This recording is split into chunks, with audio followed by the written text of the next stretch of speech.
sudah bikin banyak konten, tapi ternyata konten tersebut setelah dipublish dan secara konsisten sudah dipublish juga nggak ada efeknya yang signifikan.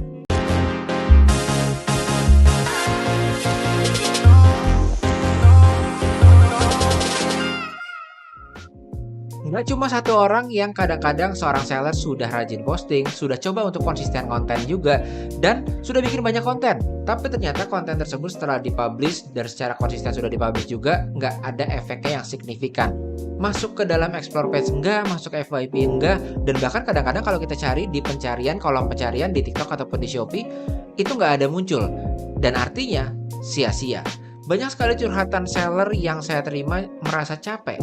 Apalagi kalau udah bukan hanya konsisten konten aja dan konsisten publish, tapi udah berpartner juga sama pihak luar. Berpartner dengan affiliate, KOL, untuk memperbanyak sumber konten yang dimiliki supaya ada konten di luar sana selain dari konten yang kita buat. Tapi ternyata lebih bagus kita ngonten sendiri ketimbang dengan berpartner dengan pihak luar. Ini kadang-kala terjadi. Dan dalam episode kita kali ini, dalam Digital Dive with Yosef Abbas, kita akan membahas sesuatu strategi yang cukup unik, yang lagi rising juga atau lagi trending, dijalankan oleh beberapa seller. Namanya adalah strategi ternak afiliator internal. Nah, seller itu punya dua tren ternak. Yang pertama, kalau kita lihat di sini, adalah ternak yang dilakukan oleh seller ini ada dua tipe, yaitu ternak toko yang pertama, yang kedua adalah ternak affiliate internal. Nah, perbedaan antara ternak toko dan juga ternak affiliate internal, ini adalah ternak itu artinya lebih dari satu toko. Kalau misalnya ternak affiliate, lebih dari satu akun affiliate. Nah, gimana caranya bisa lebih dari satu akun? Ini seller biasanya membuat akun itu, ternak toko ini membuat lebih dari satu akun toko. Jadi dia punya toko utama, nanti buat akun lagi, akun seller dengan toko yang kedua dan selanjutnya. Tapi yang di dalam video ini kita ingin bahas ini adalah sesuatu yang cukup berbeda. Si seller tidak membuat akun toko, tapi dia justru membuat akun affiliate. Jadi kalau kita seorang seller, kita sudah punya akun tokonya, kita membuat akun affiliate. Dan kadang-kadang namanya ternak, nggak cuma satu akun affiliate-nya, tapi ada beberapa akun. Dan strategi ini itu digunakan oleh seller. Kenapa? Dan kenapa juga cukup efektif? Karena ternak affiliate ini akhirnya semuanya di dalam kontrolnya si seller tersebut. Dan kenapa membuat akun affiliate dan nggak membuat akun seller? Karena ini strategi yang berbeda yang dijalankan untuk memastikan bahwa kita memiliki exposure yang maksimal, memiliki kesempatan yang maksimal. Maksudnya seperti apa? Kalau kita membuat sebuah akun yaitu akun seller, produk yang bisa kita jual adalah produk yang memang ada di akun seller tersebut. Dan perbedaan dengan akun affiliate, kalau kita membuat akun affiliate, biasanya affiliate itu ada affiliate video ataupun di live, itu punya kesempatan untuk memasukkan jenis-jenis produk dari seller-seller yang berbeda-beda. Nah, biasanya di sini si seller, contohnya seller toko A, dia memiliki produk sepatu, dia bisa memasukkan produk sepatu dari kompetitor lainnya atau brand yang justru lebih besar dari dia dan mengambil trafficnya dengan menggunakan akun affiliate, dengan membuat beberapa akun affiliate dan mencampur di sana brand-brand yang sudah besar termasuk brandnya dia sendiri. Dengan cara ini, maka akun affiliate ini bisa mendapatkan traffic yang lebih besar dibandingkan dengan akun yang sebagai akun seller. Nah, namun dalam menjalankan ternak affiliate ini, strateginya adalah mengumpulkan produk hero dalam satu akun tadi, sehingga kita bisa mendapatkan traffic. Biasanya juga dilakukan oleh seller karena ada keuntungan lebihnya juga, yaitu kalau misalnya kita sebagai seller, kita biasanya berpartner dengan affiliate luar atau afiliator yang bukan akunnya si seller. Jadi sellernya berpartner dengan affiliate. Nah, masalah yang sering terjadi adalah jika seller berpartner dengan affiliate yang di luar, itu sering kurang kontrol. Sehingga akibatnya karena kurangnya kontrol yang dirasakan oleh seller, ada beberapa kendala. Yang pertama, kalau kita berpartner dengan affiliate yang di luar, biasanya kita sudah ngasih sampel, tapi karena kurangnya komunikasi, bisa jadi si seller tersebut itu sampelnya tidak dikontenin oleh si affiliate-nya. Apalagi kalau affiliate-nya masih baru. Lalu kedua, juga sering terjadi kalau misalnya affiliate ini sudah menerima sampel dari seller dan tidak jelas SOW-nya juga dari sellernya atau scope of work-nya nggak jelas, akhirnya kontennya nggak dibuat-buat. Nah, itu juga kerap kali terjadi. Dan kontrol yang di luar dari seller itu akhirnya membuat ide baru dari seller, akhirnya membuat akun sendiri aja, sehingga kontrolnya itu bisa kontrol penuh. Nah, ini adalah strategi yang dilakukan oleh seller, di mana membuat kontrol penuh ini membuat akun sendiri, yaitu akun affiliate. Nah, inilah yang disebut affiliate internal. Nah, tapi apakah sebenarnya affiliate internal ini itu menguntungkan sehingga kita nggak butuh sama sekali bekerja sama dengan affiliate dan KOL yang di luar? Jawabannya ternyata enggak, teman-teman. Jadi di sini kalau kita lihat strategi yang digunakan di ternak affiliate internal ini itu berbeda dengan strategi kolaborasi dengan affiliate luar. Jadi kedua-dua strateginya mungkin bisa saja kita kombinasikan sesuai dengan kebutuhan dari tokomu. Yang pertama, skema ternak afiliator internal. Jadi skema ternak ini adalah artinya bagaimana cara seller menggunakan afiliator internal untuk mempromosikan tokonya. Dalam ternak afiliator internal, langkah pertamanya adalah mendominasi kata kunci di kolom pencarian yang ada di TikTok ataupun yang ada di Shopee. Jadi langkah pertama biasanya seller akan melakukan riset keyword. Keyword apa yang ingin didominasi. Misalnya kita buat 5 akun affiliate. Kelima 5 akun affiliate-nya ini nanti akan menyasar kata kunci tertentu yang sudah kita rancang. Nah, jadi setelah kita buat beberapa akun ini, kita lakukan riset keyword. Setelah riset keyword sudah kita lakukan, nanti kita masuk ke tahap kedua nih, yaitu memproduksi konten sesuai kata kunci tertarget yang telah kita riset sebelumnya. Nah, langkah ini cukup penting karena pada akhirnya kita ingin algoritma di Shopee, algoritma di TikTok itu membaca, kalau misalnya kita buat video tadi, produksi video, membaca bahwa ada banyak video yang semuanya referensinya itu ke satu toko, yaitu toko kita. Padahal akunnya ini akun-akun yang buat video ini adalah akun affiliate, yang adalah akun affiliate internal milik kita. Nah, jadi langkah pertama adalah riset keyword. Langkah kedua adalah memproduksi konten sesuai kata kunci. Langkah selanjutnya, disebar secara masif. Nah, kontennya bisa kita buat konten yang sama, tapi sebaiknya kita membuat kontennya sedikit berbeda. Nah, sehingga kita bisa menyebar masif lewat akun affiliate internal. Kita sebar akunnya, lewat kontennya kita sebar lewat akun-akun kita, sehingga pada akhirnya algoritma bisa membaca bahwa kita memiliki postingan yang masuk ke dalam explore page atau FYP. Jadi katakanlah tadi kita sudah memiliki kata kunci yang kita tembak. Aku mau terkenal sebagai vitamin anak yang dari kandungan vitaminnya apa. Nah, kata kunci tersebut kita buat video, dan video itu kita posting di 5 affiliate internal kita. Nah, akun affiliate internal kita bisa jadi nggak hanya mempromosikan produk kita aja, tapi ya produknya macam-macam. Kadang-kadang ada yang tujuannya mempromosikan produk dari brand yang jauh lebih besar dari kita untuk dapat traffic.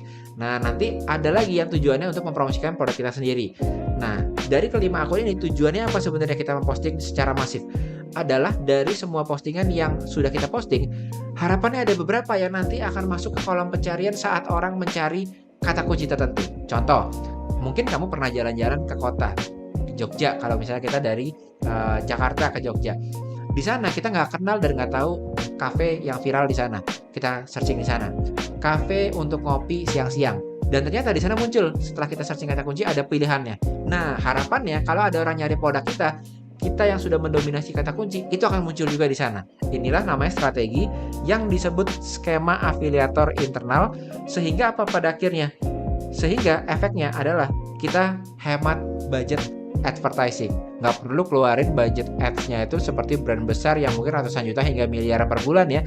Tapi dengan strategi yang organik, tanpa adanya ads, kita bisa naik ke top pencarian atau top search karena menggunakan strategi yang sering muncul kontennya, sehingga algoritma membaca bahwa ini adalah produk yang salah satu favorit yang di algoritma. Nah, tapi strategi ini tidak hanya berguna atau tidak hanya dilakukan strategi afiliator internal ini untuk video aja, tapi banyak juga brand yang menggunakan strategi affiliate internal ini itu di dalam live shopping. Nah, contohnya ada beberapa brand yang dia menggunakan akun live shopping yang ekstra. Contoh, kalau kamu lihat brand-brand besar terutama di industri skincare, kamu bisa lihat searching di search bar-nya di TikTok ataupun di Shopee. Banyak dari brand tersebut yang punya akun nggak cuma satu. Ada yang beberapa akun tokonya kita bisa lihat. Ada juga yang sebenarnya ini akun affiliate yang mempromosikan produk dari toko-toko tadi. Nah, jadi akun live shopping ekstra ini kenapa ada akun afiliator internal? Karena kita butuh satu akun live itu punya cakupan jangkauan yang terbatas. Begitu kita buka akun live yang lain, nanti cakupan jangkauannya akan tambah karena dia akan memiliki beberapa akun dengan jangkauan masing-masing yang berbeda.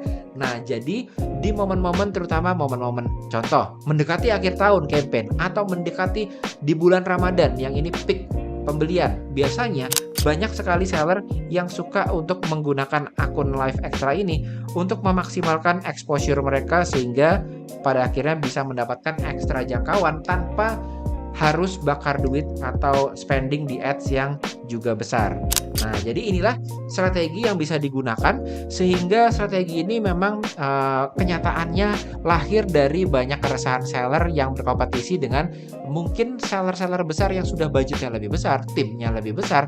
Akhirnya kita harus bermain dengan cara cerdas dan realita di lapangan memang strategi seller kecil yang nggak bisa punya modal besar itu bisa menggunakan strategi dengan saya bilangnya ini adalah jalan tikus ya, jalan tikus yang pada akhirnya kita bisa mengalahkan atau mendapatkan sebagian dari profit yang memang dimiliki oleh pemain-pemain besar, tapi karena kita menggunakan strategi affiliate internal ini, kita bisa tampil juga tanpa harus membayar ads yang berlebihan atau yang besar ya. Jadi dengan bermodalkan biasanya kalau misalnya kita sebagai seller yang merintis, kunci kita melawan ads yang besar itu ada beberapa kuncinya tadi ya, yaitu kita bisa menggunakan strategi massive content. Lalu kita juga bisa menggunakan strategi konsisten. Nah, ini semua kita lakukan. Kenapa? Karena berbeda dengan seller-seller yang besar, biasanya kita seller-seller kecil ini itu menggabungkan antara biaya promosi kita dengan biaya rumah tangga kita ya, masih kita balik lagi merintis, sehingga kita mesti pakai strategi yang hemat budget.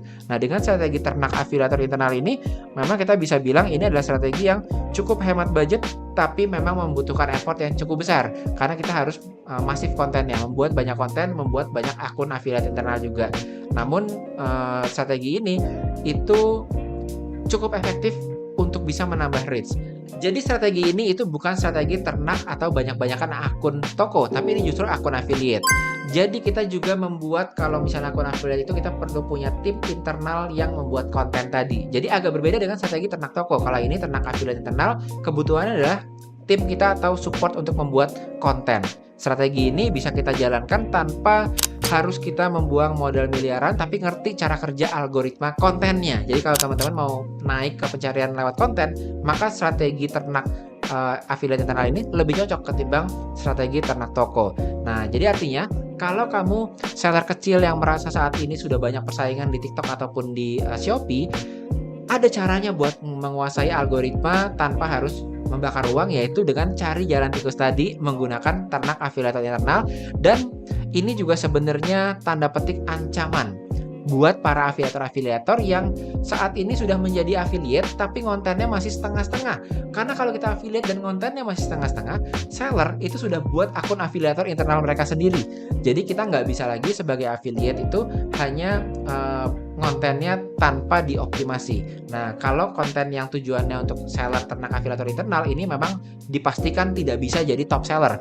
Karena biasanya kontennya itu tidak seintens, seserius mereka yang pengen jadi affiliate, top affiliate ya. Jadi mereka kalau jadi afiliator itu mesti fokus di satu akun dan fokus mengembangkan akun tersebut dan benar-benar di riset sehingga akun tersebut bisa berkembang. Tapi kalau tujuannya tren afiliator internal ini, itu memang tujuannya untuk survivor para seller-seller yang ingin dapat extra exposure jangkauan dari akun-akun yang bisa dikontrol sama mereka sendiri, sehingga kalau ada kebutuhan bisa menggunakan akun ternak afiliator internal ini. Nah, semoga insight ini bisa berguna buat kamu, and don't forget to elevate your mindset and start your success journey today. Saya Yosef, sampai jumpa di episode dan video lainnya. Dadah!